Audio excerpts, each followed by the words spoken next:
Ok, en este video hablaremos de la inductancia, el cual es un elemento pasivo de dos terminales que almacena energía en un campo magnético.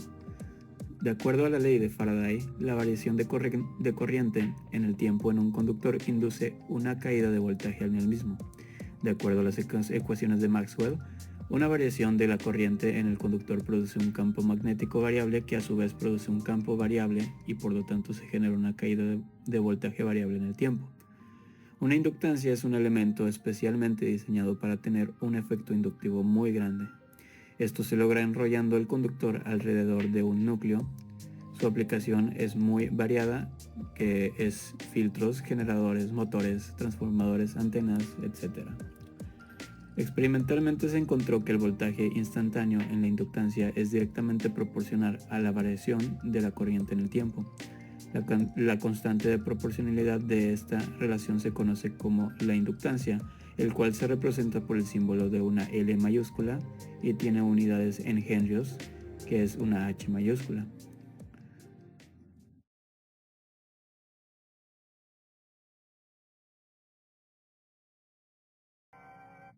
Inductancia mutua.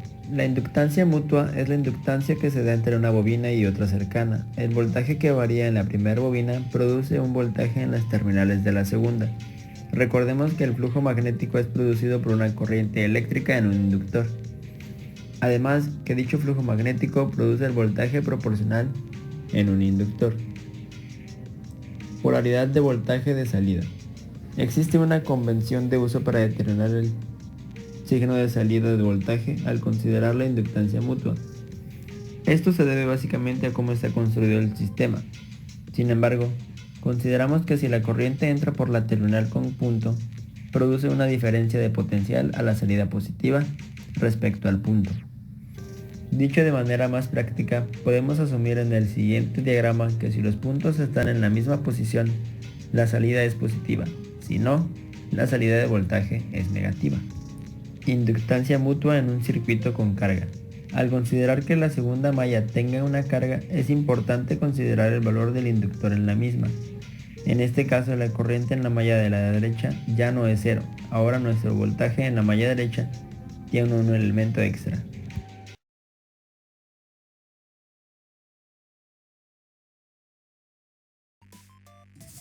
Bueno, les voy a hablar sobre lo que es la autoinductancia. Esto es un fenómeno que se suscita cuando una corriente eléctrica circula a través de una bobina y esto induce una fuerza electromotriz intrínseca en el sistema. Esta fuerza electromotriz es proporcional a la velocidad de variación de la corriente que circula a través de la bobina. A su vez, este nuevo diferencial de tensión induce la circulación de una nueva corriente eléctrica que va de sentido contrario a la corriente primaria del circuito. La autoinductancia se produce como resultado de la influencia que el voltaje ejerce sobre sí mismo, debido a la presencia de campos magnéticos variables. Esta unidad de medición de la autoinductancia también es el henrio y suele estar representada en la literatura con la letra L. Aspectos relevantes de la autoinductancia. Es importante diferenciar dónde ocurre cada fenómeno. La variación temporal del flujo magnético sucede en una superficie abierta, es decir, alrededor de la bobina de interés. En cambio, la fuerza electromotriz inducida en el sistema es la diferencia de potencial existente en el bucle cerrado que demarca la superficie abierta del circuito.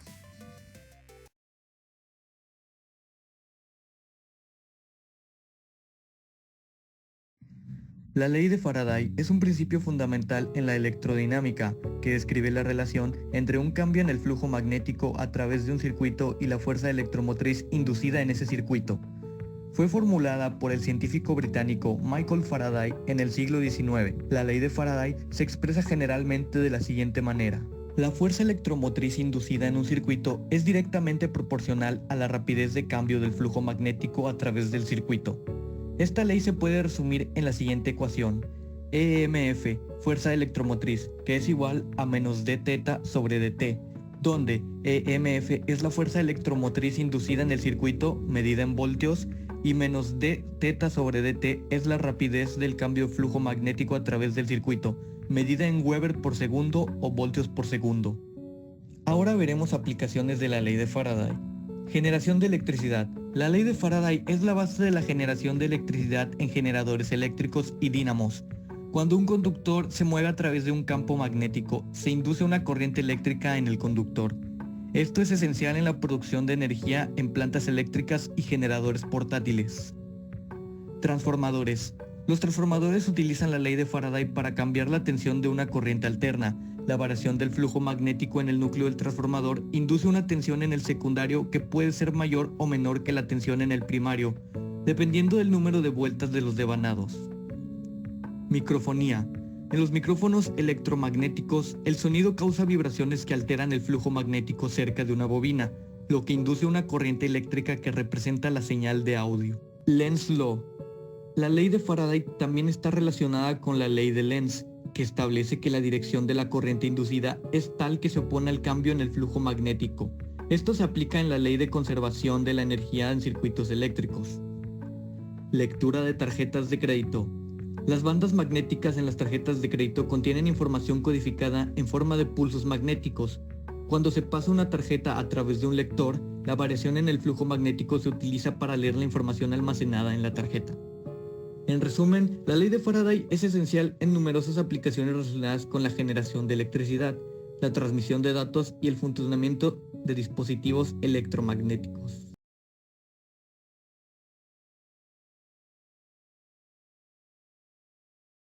Voy a mostrar un procedimiento de cómo hacer un circuito centrado en la inductancia.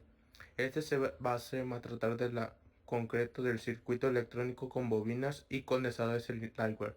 Aquí lo que podemos hacer es colocar primero nuestra fuente de voltaje. Este no es, este sí. Y lo que procedemos a poner sería nuestro resistor. Después de ello procedemos a poner nuestro switch.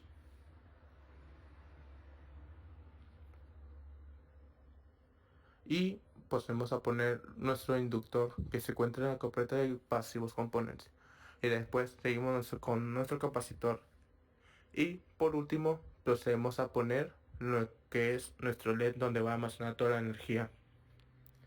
Y lo que podemos hacer es armar nuestro circuito.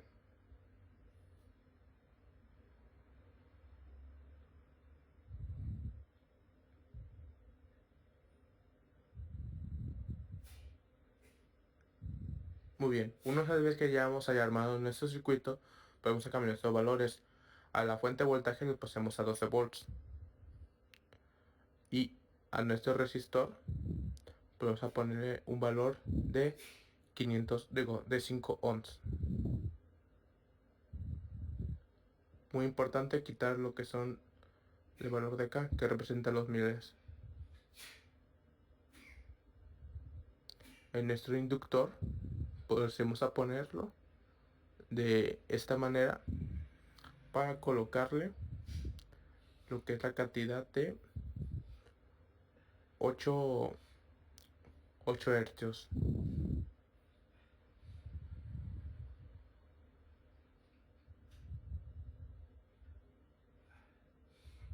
Y por último vamos a nuestro capacitor y le colocamos el primero solamente los valores en falorios y lo colocamos en 3.